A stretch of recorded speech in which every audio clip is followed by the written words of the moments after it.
दोस्तों, मेरा नाम है कार्तिक तिवारी और आप सबका स्वागत है मेरे चैनल विटेल पर। अक्सर आपने जासूसी की बातें किस्से कहानियों में बहुत सुनी होंगी, लेकिन आज हम आपको एक ऐसे देश के जवान की कहानी बताने जा रहे हैं जिसने अपने जासूसी और बहादुरी के दम पर अपने देश की सेना की बहुत मदद की और अपने देश की सेना का नाम रोशन कर दिया।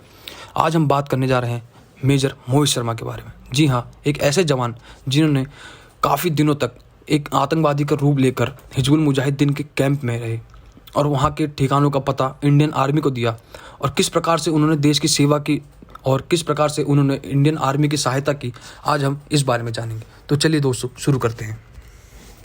मेजर मोहित शर्मा, जिनका दूसरा नाम या यूं कह लीजिए अपने दोस्तों में माइक के नाम से जाने जाते थे, इनका जन्म 13 फरवरी 1978 में रोहतक, हरियाणा में हुआ। इनके पिता का नाम राजेंद्र प्रसाद शर्मा और इनकी माता का नाम सुशीला शर्मा था। जो मेजर मोहित शर्मा थे वह बचपन से पढ़ाई में अपने बड़े भाई मधु शर्मा के मुकाबले थोड़ा कमज़ोर रहे और उनके घर वालों को यह बिल्कुल भी भरोसा नहीं था कि वो इंडियन आर्मी में भर्ती हो जाएंगे।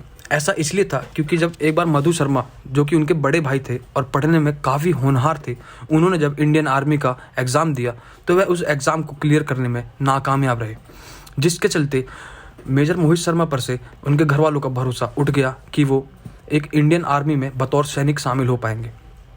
उनके घर वालों की आश ये थी कि वह एक इंजीनियर या डॉक्टर वगैरह बने, और लेकिन मेजर मोहित शर्मा की जो सोच थी वह कुछ अलग ही इशारा कर रही थी। मेजर मोहित शर्मा, जिन्होंने अपनी शिक्षा होली एंजल और डीपीएस स्कूल गाजियाबाद से प्राप्त करी, उन्होंने 12वीं में ही एनडीए का एग्ज़ाम दिया और एनडीए को एग्ज़ाम को उन्होंने पहले अटैम्प्ट में ही क्लियर कर दिया और इंडियन डिफेंस एकेडमी में शामिल हो गए।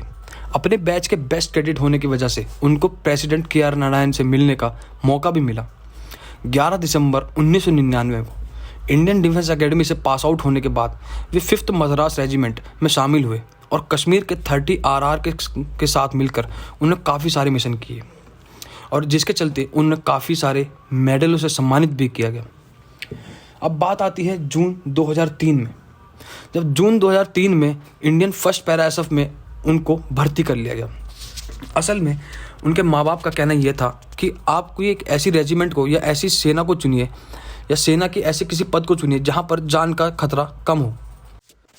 लेकिन मेजर मोहित शर्मा देश की सेवा पूरी जी जान से करना चाहते थे, जिसके चलते उन्होंने जून 2003 में इंडिया पैरा एसएफ को ज्वाइन कर लिया।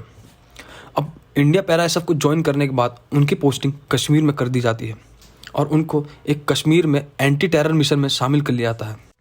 कश्मीर में एंटी टेरर मिशन के दौरान उनको वहाँ के लोकल इलाकों में भेजा जाता है, जहाँ पर उनको वहाँ के लोकल लोगों की तरह ही वेशभूषा धारण करनी थी और आतंकवादियों की तरह बड़ी बड़ी दाढ़ी और बाल रखने थे। तो जब मेजर मोहित शर्मा वहाँ पर पहुँचे और उन्होंने उस तरह का रूप और वेशभूषा धारण करी, तो उन्होंने उसके साथ ही अपना नाम बदल कर इफ्तिखार भट्ट धर लिया। फिर वो वहाँ पर अब्बू दुरारा और अब्बू सबियार से मिले, जो कि हिजबुल मुजाहिदीन के कमांडर थे। उन्होंने उन दोनों को यह यकीन दिलाया कि वे एक आतंकवादी हैं और इंडियन आर्मी से बदला लेने के लिए आए हैं। काफ़ी समय तक उन्होंने उनका भरोसा जीता और उसके बाद उन्होंने उन दोनों के साथ मिलकर इंडियन आर्मी के खिलाफ एक आतंकवादी हमले की दिखावटी प्लानिंग भी बनाई।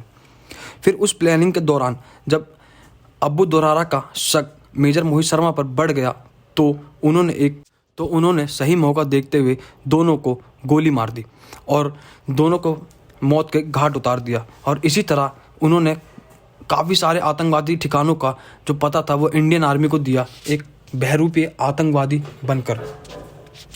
2009 में मेजर मोहित शर्मा की वजह से काफ़ी सारे एंटी टेरर ऑपरेशंस को अंजाम दिया गया। फिर इंटेलिजेंस ने एक दिन बताया कि हाकुड़ा के जंगलों में बहुत बड़ा आतंकवादी संगठन छुपा हुआ है और इस ऑपरेशन को सिर्फ पैरा एसएफ ही सॉल्व कर सकता था। लेकिन तब तक मेजर मोहित शर्मा की होली की छुट्टियों को अनुमति दे दी गई थी और वह होली की छुट्टियां लेके घर जा रहे थे। इसी बीच उनके साथी कैडेट की जो कज़न थे उनकी मृत्यु हो जाती है और उनको भी 2 दिन के लिए घर जाना था। लेकिन मेजर मोहित शर्मा को पहले छुट्टी मिल जाने के कारण और स्टाफ की कमी के कारण उनके दोस्त की छुट्टियों को नामंजूरी दे दी जाती है।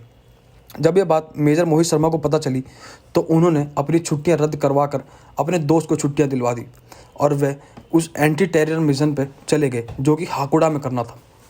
हाकुड़ा में वे एक दिन 10 साथियों के साथ आतंकवादी ठिकानों का पता लगाने जा रहे थे और पुष्टि करने जा रहे थे कि वास्तविक में हाकुड़ा में वह आतंकवादी ठिकाने कहाँ कहाँ पर हैं। एक दिन रात पर जब वो अपने 10 जवानों के साथ हाकुड़ा के जंगलों में घुसे तो काफ़ी सारे आतंकवादियों ने उनको घेर कर उन पर गोलीबारी कर दी।